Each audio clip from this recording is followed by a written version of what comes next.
itan upang kami makabigay kaluwalhatian sa iyo, Panginoon. Maraming salamat sa pagpatawad sa aming pagkakasala. Ang lahat nito ay miniling pinapasalamatan sa matamis na pangalan na Jesus. Awitin natin ang I Will Sing of Jesus' Love.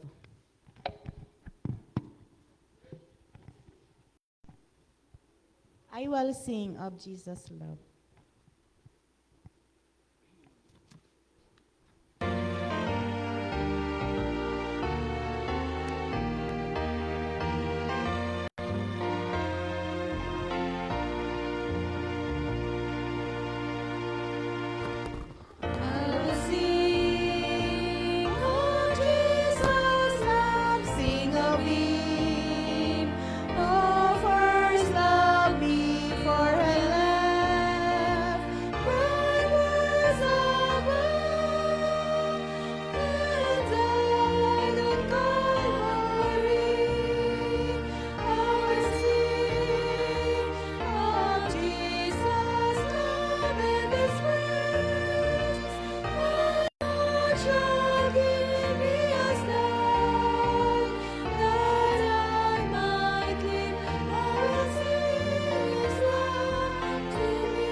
Para po sa ating opening song, ating awitin ng Onward Christian Soldiers sa may bilang 425.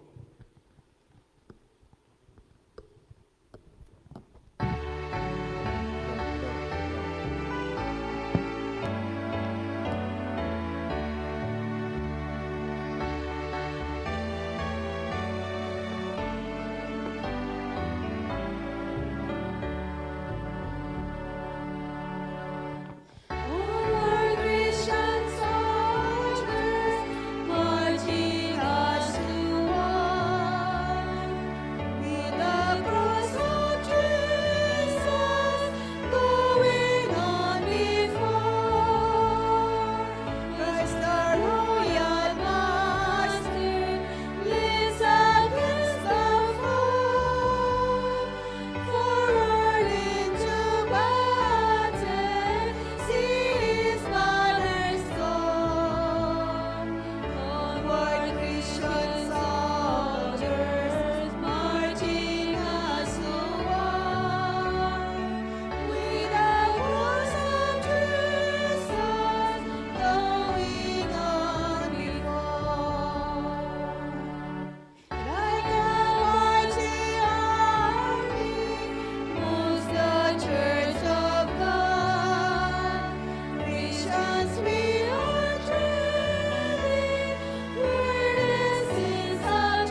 Tayo po ay sama-samang lumuhod para sa ating panalangin.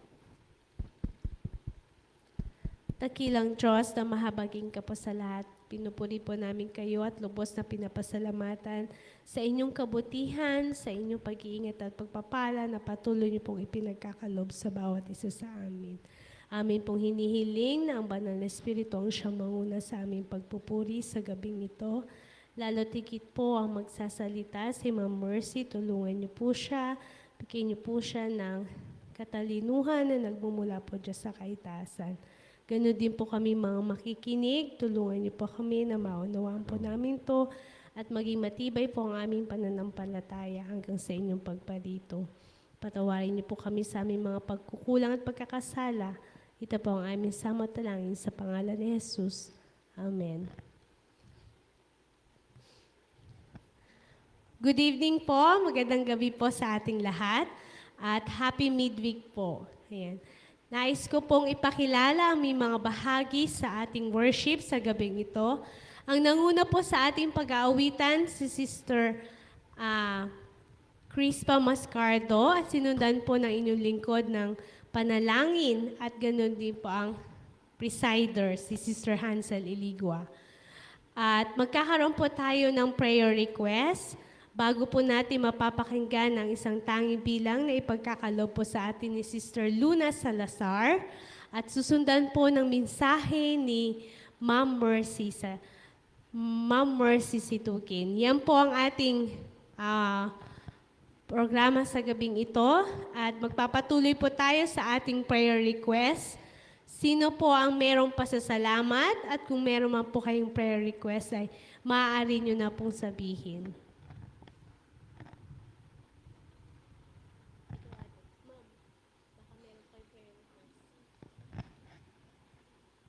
Alam ko si Brother George ay mayroong request. Yung sister niya po doon sa kanila ay nasagasaan ng motor. Kanina lang po. Kaya ang dalawang paa niya po ay bali. Okay. Pinakita niya sa akin yung X-ray. Talagang bali talaga dalawa. Kaya ngayon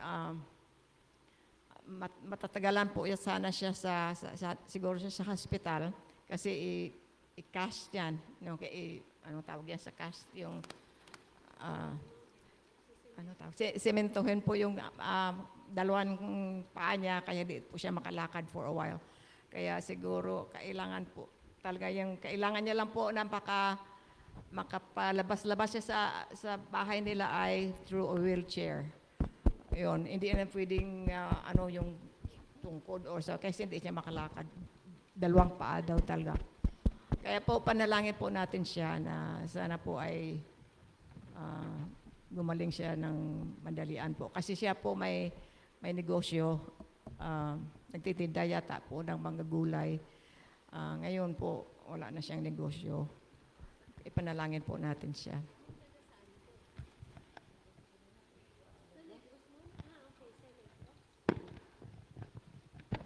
Mama, ano po kayang pangalan? Kuya George, ano pangalan? Ito po yung mic ko para Sir.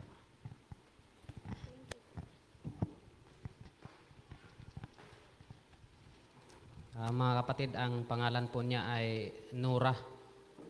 Nora Salcido kasi yung napangasawa niya ay Salcido. So kanina nga mga alauna, may bit-bit siyang gulay kasi nagtitinda kasi ng gulay yun. Hindi niya nabantayan, may humaharurot na motor. Natilapon yata siya ng mga 15 meters. So yung dalawang paan niya nabali. Yun po yung tinuluyan ko doon sa Negros, yung pumunta ko doon, yung paglibing ni nanay. Kaya minsan sa buhay natin ay pasalamatan na lang natin ang Panginoon kasi alam natin na mahal niya tayo. Nakakalungkot nga lang sa mga pangyari kasi dahil ganun. Una-una, mahirap po tayo. So wala po tayong kakayanan. Pero salamat sa Panginoon kasi inano yung kanyang buong katawan kung ano pang mga diferensya. So ang nakitaan talaga yung paalang. Kaya mayroong siyang x-ray, na yung paa niya talaga, yung dalawa talaga, totally talagang bali talaga mga kapatid. So, nasa 47 siya. So, yun ang ate ko.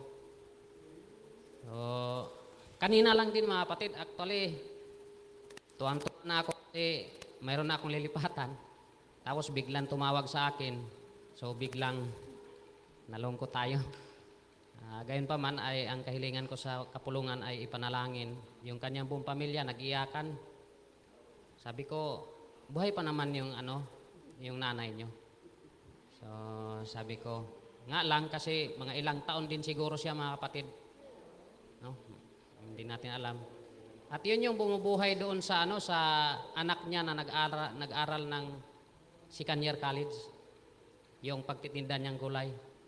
Kasi wala namang ibang naghanap buhay sa kanila. So, yun lang, nakakalungkot doon. Bahala ng Panginoon mga kapatid. At isa pa mga kapatid, ulitin ko si Nora Salcido.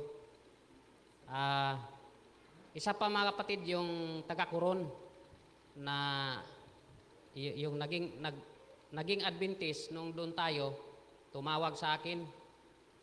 Yung kanyang pamangkin, anak ng ate niya, kasi nabinyagan yun sila lahat eh. Tumawag sa akin na ipanalangin din. So missionary siya. Ngayon, missionary siya doon doon pa talaga sa malayo, sa Negros. So, taga-Coron siya, naging missionary siya sa Lucas. Lucas ba yun? Missionary. So, yun yung sign siya doon sa Negros. Tumawag siya sa akin, nag-video call kami ngayon lang, na isama sa panalangin. Ang pangalan ng kanyang pamangkin, kasi nadinggi, nasa Kulyon Hospital ngayon. Hindi pa nila alam kung ano magiging kalagayan noon. Ang kanyang pangalan ay Timothy Sibog. No? Timothy Sibog. Yun yung kanyang pangalan ng bata na nadinggi. So yan lang mga kapatid ang aking kahilingan sa gabing ito. Okay. Sino pa po ang merong prayer request? Pasasalamat.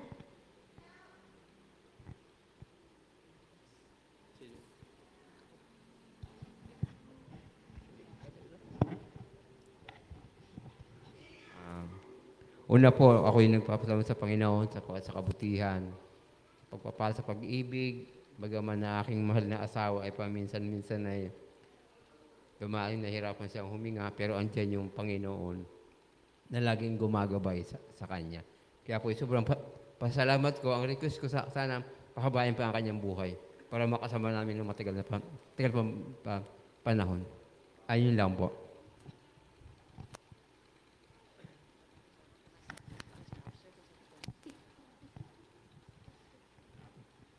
Meron pa po ba mga kapatid? Wala na po ba? Okay. Ang ating pong prayer request ay ang kapatid ni Kuya George na si Sister Nora Salcedo at ang isa pa pong bata na nagkaroon po ng dengue, si Timothy. Tama? Timothy, okay. At yung pong pasasalamat ni Brother June sa patuloy na pag-iingat ng Panginoon kay Mama Yoli.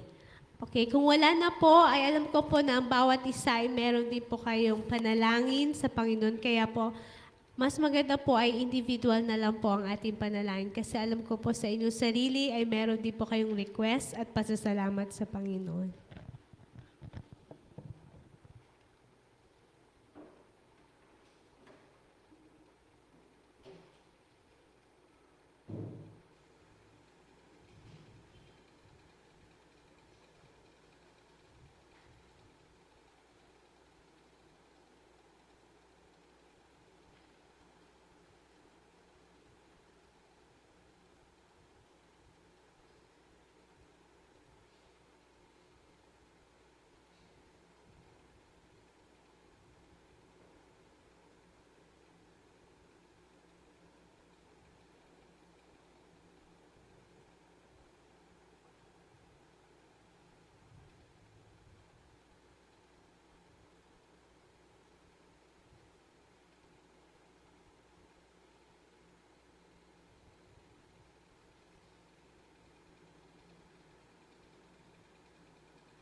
Oh, ito nga, oh nga.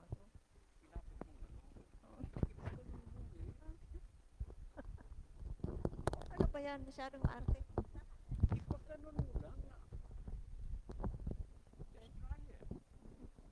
Okay. Tapos gano'n? Oh, there. Hello?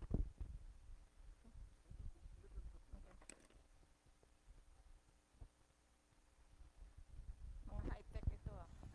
Can you hear me? Is it working? Hello?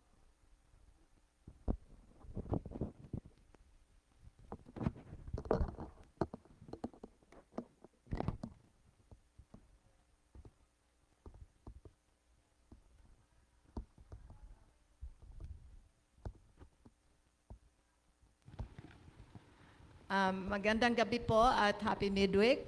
Salamat po sa magandang awit na hinahandog sa atin ni Sister Luna. Tayo po ay naintindihan po ng Panginoon ang ating mga luha. Okay? Sometimes our fellow men don't understand why we cry. Sometimes it's maybe a cry of joy or a cry of sadness.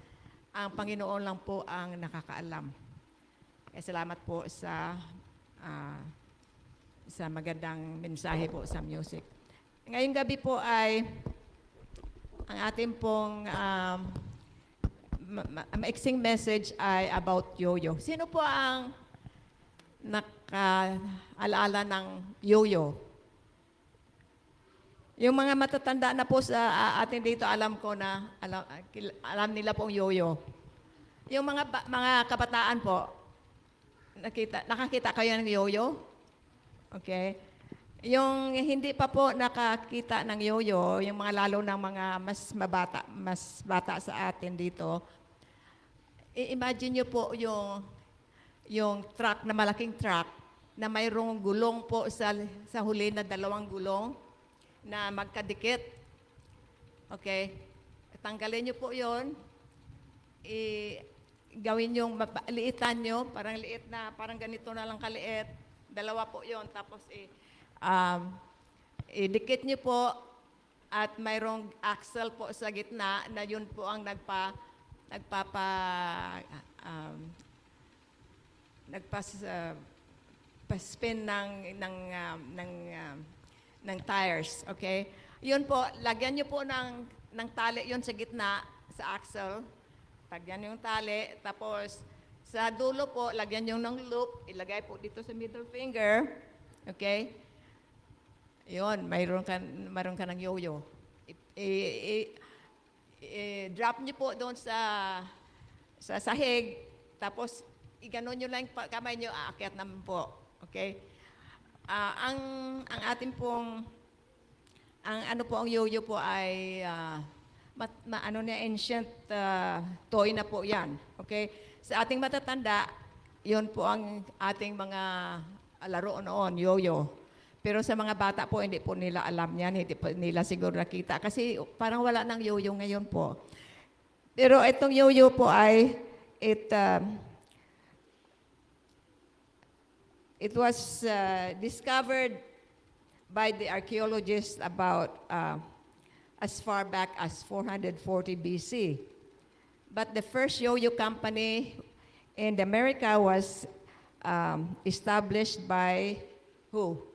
Do you know who established the first yo-yo in America? It's a Filipino immigrant named Pedro Flores. Okay, he's a Filipino immigrant to the United States. He was the first one who discovered this yo-yo, and he started having a big business, a yo-yo business in America. So, and so he was operating about 3 factories with 600 employees. Okay, and every day they produce about 600,000 yo-yos. Okay, and I don't know why you cannot find yo-yos anymore. And you're wondering why I'm talking about yo-yo. What does it have to do with our topic this evening? Okay, yo-yo is like our religion right now. Okay. Yo-yo religion is based on the idea that I have to live a perfect life in order to be acceptable to God. Yun ang concept ng yo-yo sa human perspective, na kailangan tayo maging perfect. Okay, kailangan tayo maging perfect sa lahat nating ginagawa para po tayo ay tanggapin ng Panginoon. Tama po yan? Totoo po yan ba yan? Totoo ba yan? Kailangan tayo maging perfect all the time to be accepted by God? Okay, so if your thinking is like that, then you are a yo-yo. You are a yo-yo religion, because one time you are sinning and the next time you are with God again. It's like the yo-yo, the palm of your hands is like God, okay? And the yo-yo is like the sinner. And when it's down there, the person is sinning. And when he's up there in the hands of God, now he's with God. So, so yo-yo religion is like that. You know, sometimes you are sinning, and then next time goes back to God, and then the next day you're sinning again. So it's like a yo-yo, okay? So, says this by, it's a person who sins and feels guilty. So he confesses his sin and gets right back. The yo-yo comes back to the hand, and only to fall into sin again. And you feel profoundly guilty and be afraid of God. Kasi palagi kang nagkakamali, palagi kang nagkakasala, kuminsan ayaw mo nang bumalik sa Panginoon kasi sabihin mo na, naku, wala na akong pag-asa talaga. Talagang makasalanan talaga ako. Wala na akong pag-asa sa Panginoon. And the cycle of sinning, coming back to God, sinning again, coming back to God, is a cycle. It's a cycle, and like it's every day we sin. As human beings, we do that. We sin every day. And but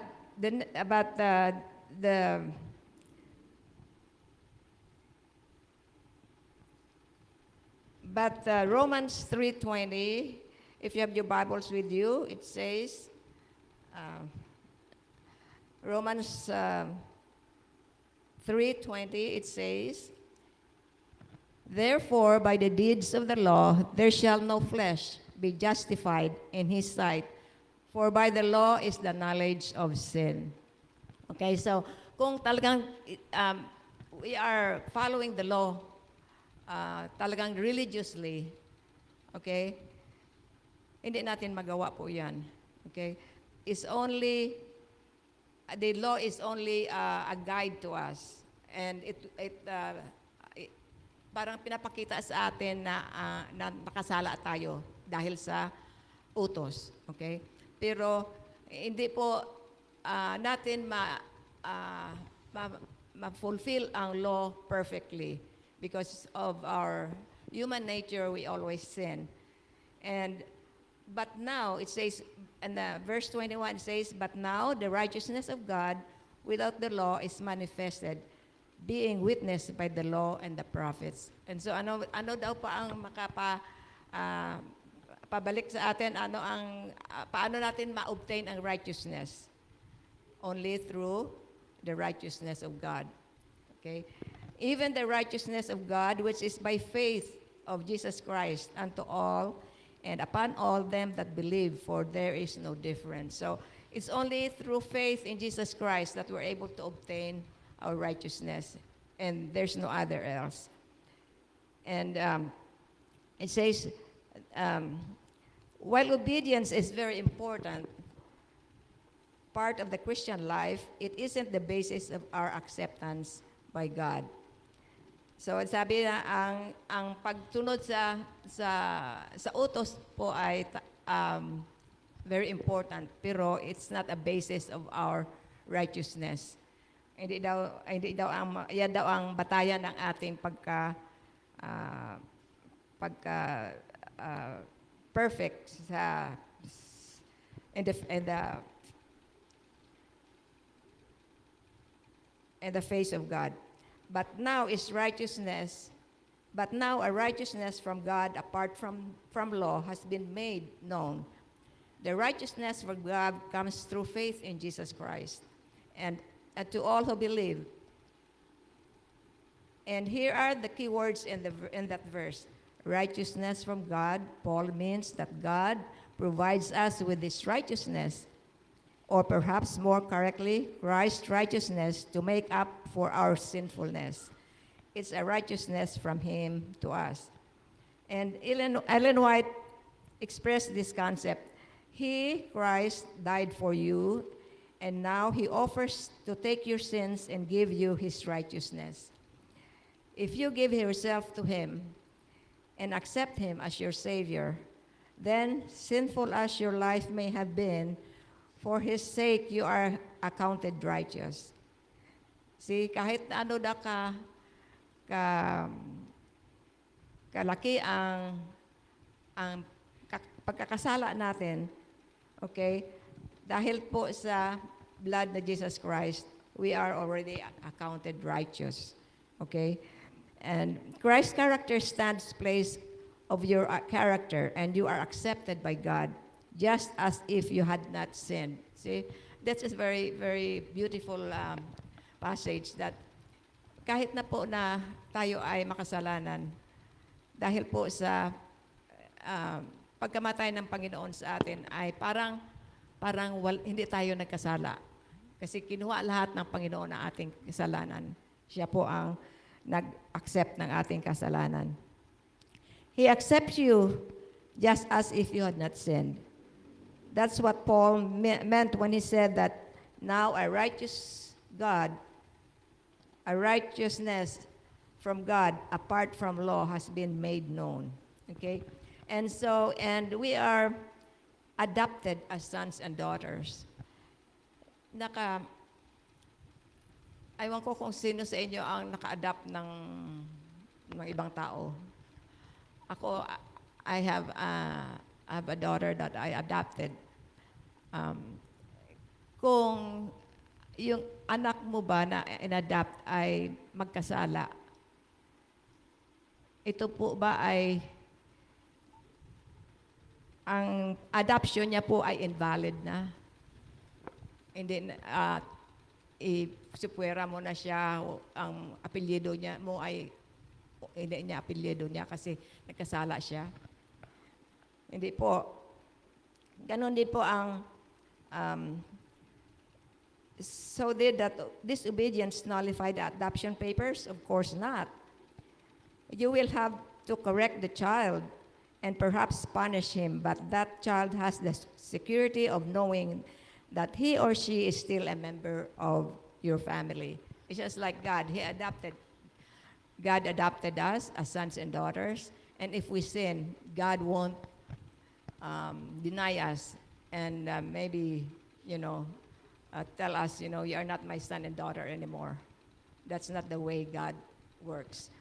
And also, in Galatians 4, verse 5, Paul said that Jesus came to redeem those who were under the law, that we might receive the adoption as sons and daughters.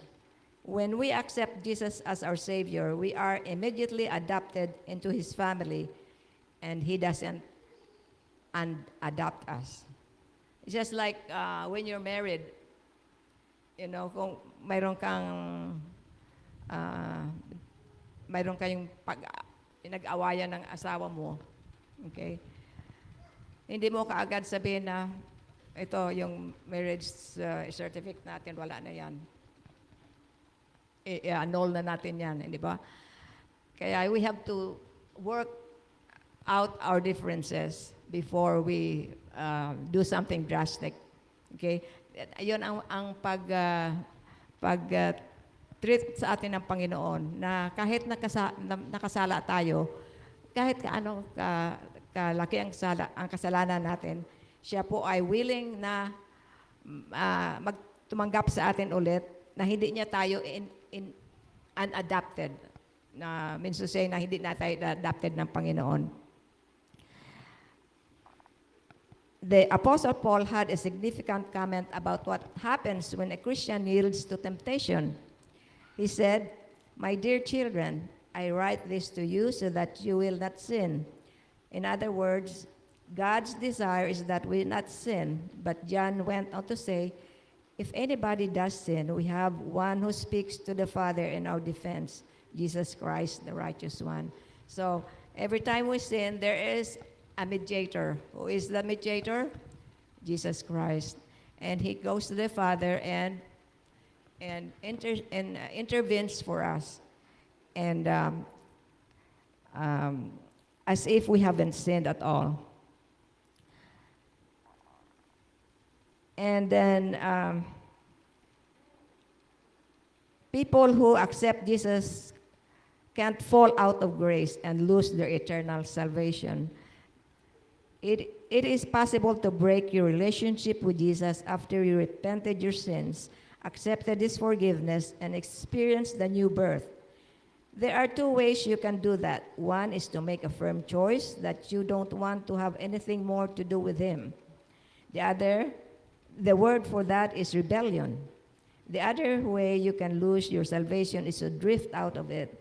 You immerse yourself totally in the secular affairs of your daily life, that you neglect to spend time with Him in Bible study, prayer, and staying in close relationship with other Christians.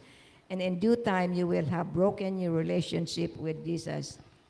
You truly are lost. So, the only way daw, ang dalawang paraan upang tayo po ay mahiwalay totally from ang Panginoon ay kung tayo po ay mag-rebel tayo sa Panginoon. Huwag na tayong bumalik sa Panginoon. Parang galit na tayo sa Panginoon na ayaw na natin siyang sambahin. Yan ang first choice, ang first way. And the second way is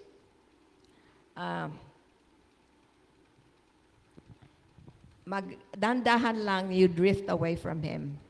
Kapag yung iba dito sa atin, or not us, okay, maybe some other churches, pag mayroon silang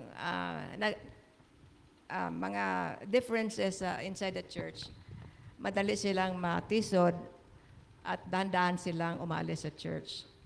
Okay? At parang nasanay na sila doon na hindi na dumadalo sa church kasi ayaw nila yung pastor, ayaw nila yung kapwa nilang member. Kaya dahan-dahan silang umaalis. At pag sanay na sila na hindi na dumadalo sa church, ay lalo na totally na nawawala sila. Okay? Kaya yon ang way na nawawala din ang relationship mo sa Panginoon. Okay? So, that is the yo-yo religion. It doesn't work that way. Okay? People with yo-yo religious experience can't have a peace of mind that comes from trusting that Jesus loves them and accepts them right where they are, sins and all. Instead, they think of God as an avenging judge who just looking for an excuse to reject them. And the sin they just committed is proof of His rejection.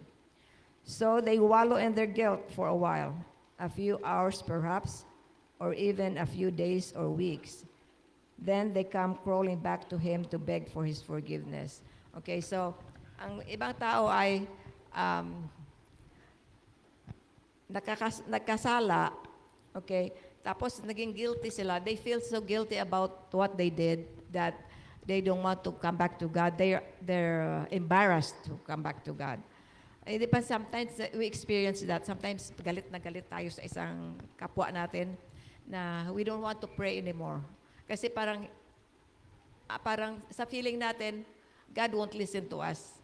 Okay? God won't listen to our prayer anymore because we have sinned. At kaya hindi daw dapat yun, parang yo-yo religion tayo. May yo-yo religion tayo. Ang kailangan po natin po ay always commit ourselves to God. It should be a close relationship with the Lord, or otherwise we'll be lost. Okay? And then if we have the true relationship with God, we have peace. We have peace of mind. Okay, true peace of mind comes when we tell Jesus that we are committed to serving Him and we do our best to live the Christian life. Okay, so we have to commit ourselves. And not only, sometimes we don't, sometimes we go to church, sometimes we don't, okay? And sometimes I know of a person who is an alcoholic and has been to a rehab about 3 times. You know, about every time he goes to rehab, he stays there for about 2 weeks, okay? And then he comes out sober, okay? And then after a while, he goes back drinking again. So then he goes back to the rehab again for another 2 weeks, comes out sober, and then falls back to his original habit. And so that's a yo-yo. It's there's nothing really final on him. So right now, he told me he has to be admitted to another facility because the other ones did work on him. And so I told him, you know what, if these things don't work, I said, try God. Try God. Because He can do whatever other people can't do. There's nothing impossible. So that's how we are. We're supposed to go back to God, make a commitment that we have to stay with Him. No matter how sinful we are, of course we sin every day. There's nobody perfect.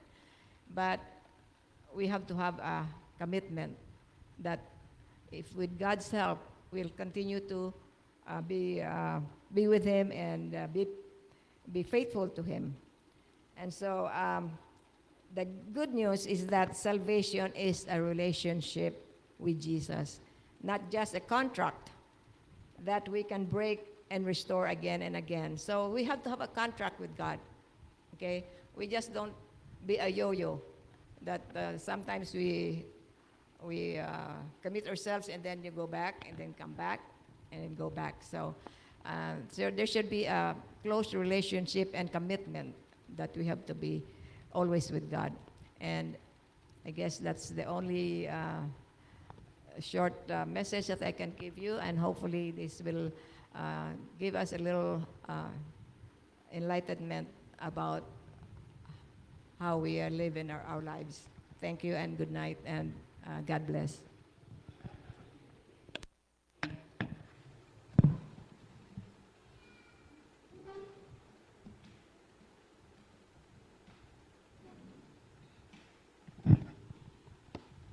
Thank you so much, Ma'am, sa napakagandang mensahe sa gabing ito.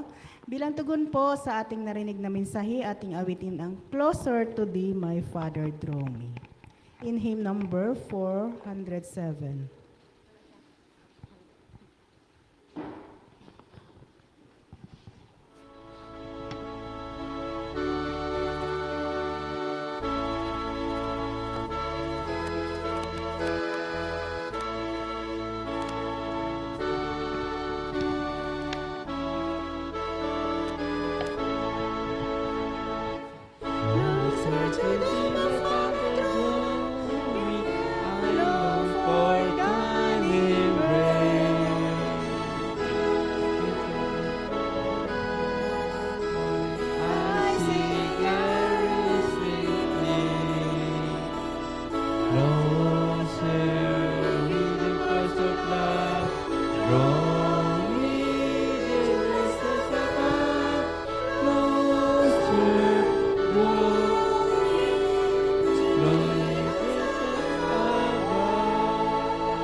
Almighty God and Heavenly Father, we are thankful, Lord, that we're able to hear your message and to give us